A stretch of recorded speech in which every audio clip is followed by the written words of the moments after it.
Madubuike is a huge piece, not only in the run game, but in the pass game as well as an interior pass rusher. I think worse than that, when you look at the rest of this list, no Roquan Smith on a defense that is at the bottom of the league when it comes to defending the run.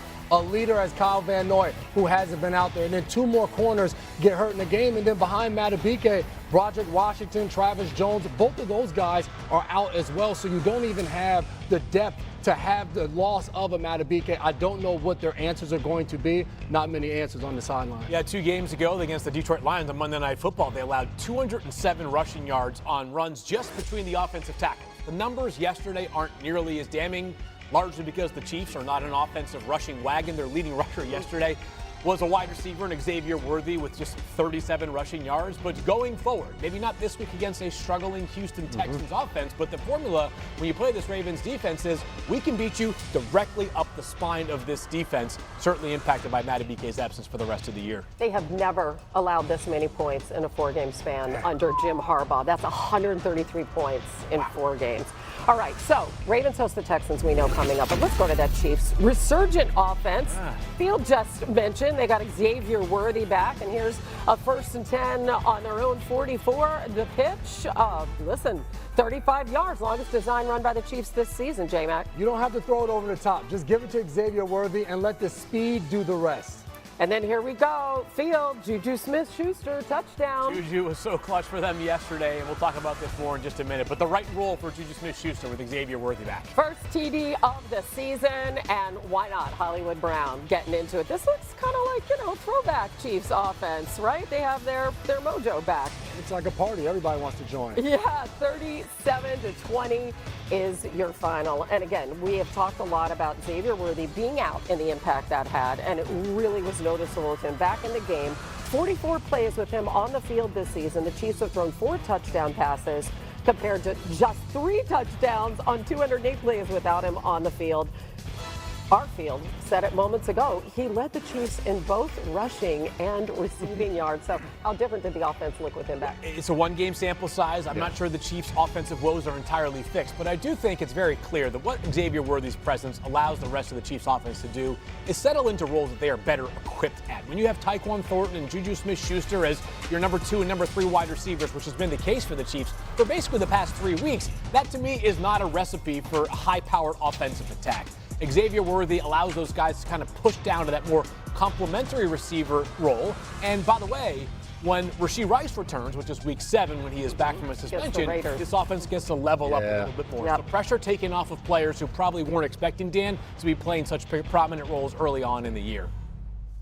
Yeah, Babyface, I love that point. I would say the offensive plan from the Chiefs yesterday was one of my favorite in 2 seasons.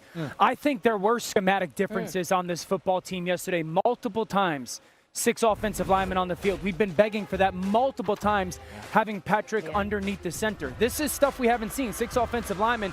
And people might sit there and say it's only a 4 or 5 yard run. That's a huge deal for this offense. There's 6 offensive linemen again. This is the Xavier Worthy reverse, where you get everybody on the defense, single high safety, finally thinking one thing, and then you give it to that speedster. The fact that they moved the pocket from Patrick under center, 6 offensive linemen, what do you guys see? There's 1 safety in the middle of the field. Teams are committing to quote-unquote stopping the run. Now that's a little bootleg. That's 15 yards to Kelsey uncovered. They don't get that in that shotgun dropback world. Once again, 12 personnel, quarterback underneath the center, ball fake, commitment by the defense, and then there's a roll pass to Isaiah Pacheco. Almost 20% of their snaps yesterday, Patrick Mahomes was underneath the center. We have not seen that from this football team. I was so encouraged by their offensive plan. If that's going to be something that they do more, again, not who they are, but 20% of the time, and that 6th offensive lineman, that's a massive change for this offense. I look forward to them doing it even more.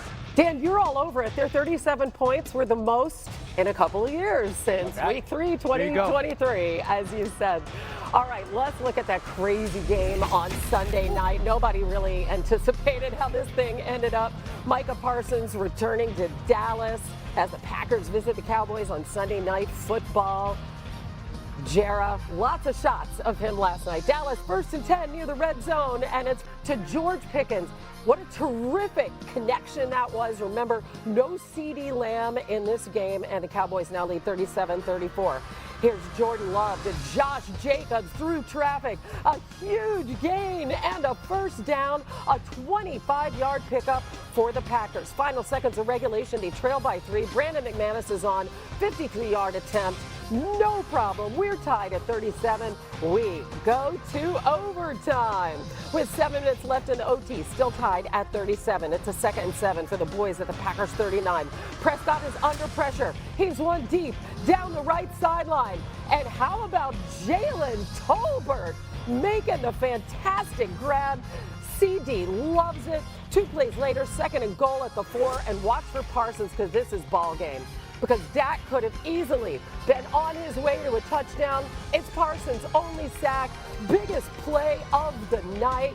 Cowboys have to settle for a 22-yard field goal and now have a 3-point lead. Now here's Green Bay going for it, 4th and 6 on their own 23. Game is in the balance. It's Love to Matthew Golden.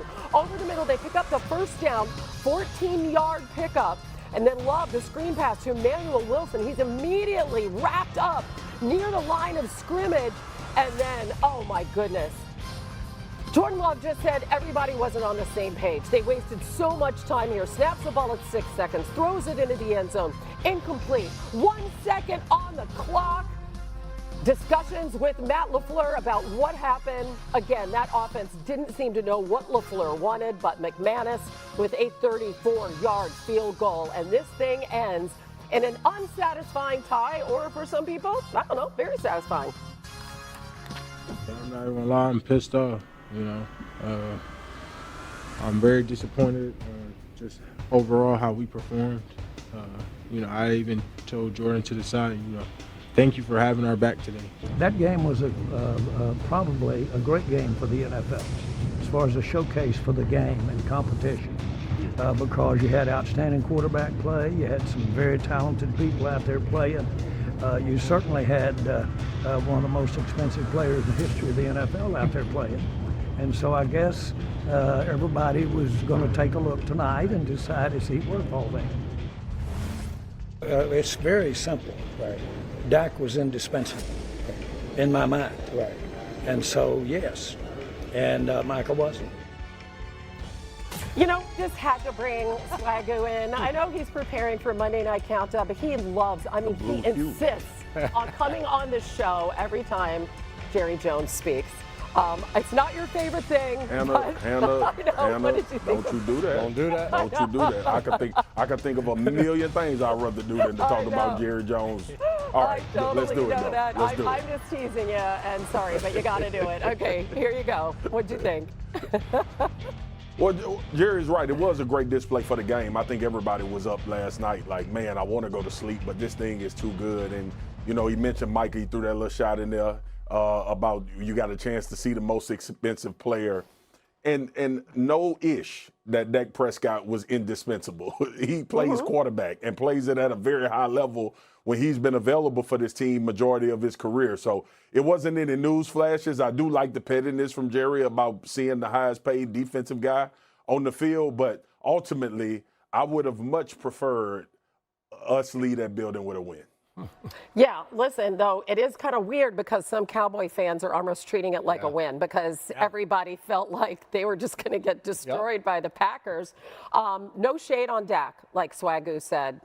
What did you see from him last night? He looked so good this season. He was incredible. And Jordan Love was tremendous in his own right as well, even with some of that late game execution, leaving something to be desired. But I thought the Cowboys' offensive line and Dak Prescott himself deserved a ton of credit because everybody knew Micah Parsons was feasting for a sack last night. Yes, he got one on that late game play for 0 yards. That was the only sack that Dak Prescott took all night. We talk all the time about how sometimes the best thing for a good secondary is a great pass rush. Sometimes the best thing for a quarterback is protection. Sometimes the best thing for protection is a great quarterback. Dak was really decisive last night. He had 1 sack taken for those 0 yards. He was pressured 14 times last night. So Dak did a good job of getting the ball off just in the nick of time. The Cowboys were very clearly allocating a lot of resources to make sure that Micah Parsons did not have 3 sacks as opposed to just 1. I thought that was a very exemplary offensive performance, Swagoo, with no CeeDee Lamb, one of the best players on this roster. Babyface, I love it. And we can get caught up in